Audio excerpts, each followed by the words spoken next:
Ration బియ్యాన్ని అక్రమంగా తరలిస్తున్నారన్న ఆరోపణలను ఖండిస్తూ Shri Lakshmi Subbaraya modern rice mill proprietor Surisetti Prasad నేడు మీడియా సమావేశాన్ని నిర్వహించారు.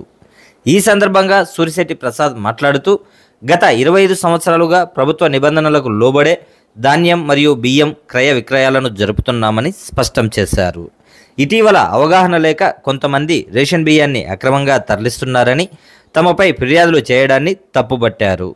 కేంద్ర ప్రభుత్వ ఉత్తర్వుల మేరకు ఫుడ్ కార్పొరేషన్ నుండి బహిరంగ వేలం ద్వారా రేషన్ బియ్యాన్ని కొనుగోలు చేసి నియమ నిబంధనలకు లోబడి బహిరంగ మార్కెట్లో ట్రేడింగ్ చేస్తున్నామని, వాటికి సంబంధించిన పత్రాలను అధికారులకు కూడా అందజేశామని పేర్కొన్నారు. సెంట్రల్ గవర్నమెంటే ఫుడ్ కార్పొరేషన్ ఆఫ్ ఇండియా ద్వారా బహిరంగ మార్కెట్లో బియ్యాన్ని విక్రయిస్తూ ఉంది.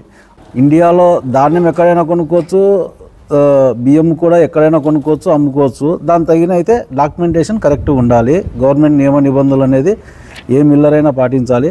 అందుకని మనము కర్ణాటకలో నేను టెండర్ బిడ్ చేశాను. అక్కడి నుంచి 12వ నెల నుంచి ప్రస్తుతం 2వ నెల వరకు 7,660 క్వింటాల్స్ రైస్ తేవడం జరిగింది. మైదుకూరికే నా రైస్ మిల్కే తేవడం జరిగినది. నా రైస్ మిల్లో స్టాక్ పెట్టుకొని పాలిష్ చేసుకొని నేను అమ్ముకుంటున్నాను. దానికి నాకు అనుమతులు అనేది ఫుడ్ కార్పొరేషన్ ఆఫ్ ఇండియా ఇచ్చిందనమాట. కానీ ఇది తెలియక కొందరు వ్యక్తులు ఏదో ఇక్కడ జరిగిపోతుందని అనుకొని అనవసరమైన కంప్లైంట్లు ఇస్తున్నారు. ఇటువంటి సబ్జెక్టు కొందరు అధికారులకు కూడా కానీ అవగాహన లేదు.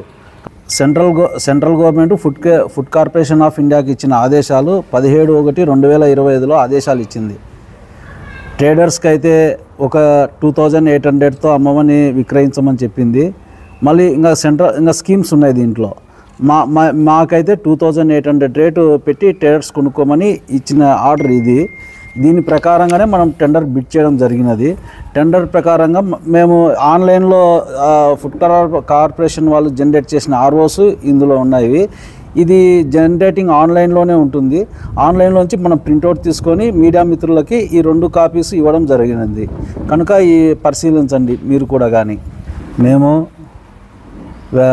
వ్యాపారము 25 సంవత్సరాల నుంచి ధాన్యం కొని బియ్యం అమ్ముకునే వ్యాపారం మా రైస్ మిల్ నందు చేయడం జరుగుతున్నది.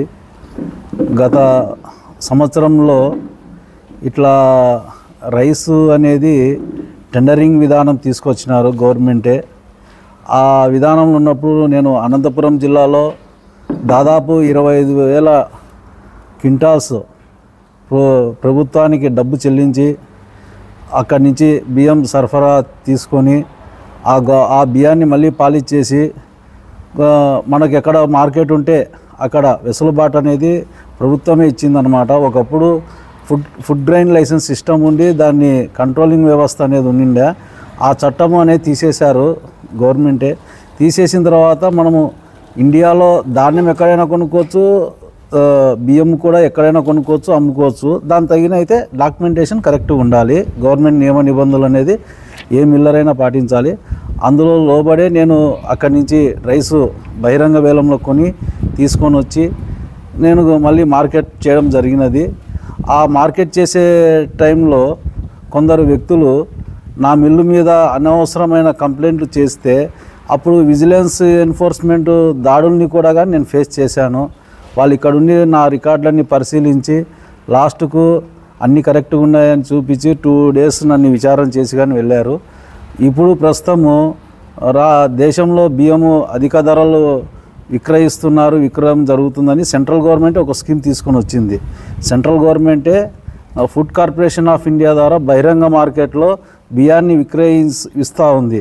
ఆ విక్రయించే బియ్యము varieties fortified RS common plus fortified RS grade A, fortified RS boiled rice కూడా కానీ విక్రయిస్తుంది. కానీ మనకు పచ్చి బియ్యం వ్యాపారమే తెలుసు కాబట్టి బాయిల్డ్ రైస్ అనేది మనకు తెలియదు. కనుక ఈ ఫోర్టిఫైడ్ RS అనేది మనకు పక్క రాష్ట్రం దగ్గర ఉండే కర్ణాటకలో మనకు నియరెస్ట్ డిస్టెన్స్ అనమాట. అంటే మనం అక్కడి నుంచి మనం తెచ్చుకునేదానికి అమ్ముకునేదానికి కొంచెం వసతులు ఉన్నాయి. అందుకని మనము కర్ణాటకలో నేను టెండర్ బిడ్ చేశాను. అక్కడి నుంచి 12వ నెల నుంచి ప్రస్తుతం 2వ నెల వరకు 7,660 క్వింటాల్స్ రైస్ తేవడం జరిగింది. మైదుకూరికే నా రైస్ మిల్కే తేవడం జరిగినది. నా రైస్ మిల్లో స్టాక్ పెట్టుకొని పాలిష్ చేసుకొని నేను అమ్ముకుంటున్నాను. దానికి నాకు అనుమతులు అనేది ఫుడ్ కార్పొరేషన్ ఆఫ్ ఇండియా ఇచ్చిందనమాట. కానీ ఇది తెలియక కొందరు వ్యక్తులు ఏదో ఇక్కడ జరిగిపోతుందని అనుకొని అనవసరమైన కంప్లైంట్లు ఇస్తున్నారు. ఇటువంటి సబ్జెక్టు కొందరు అధికారులకు కూడా కానీ అవగాహన లేదు.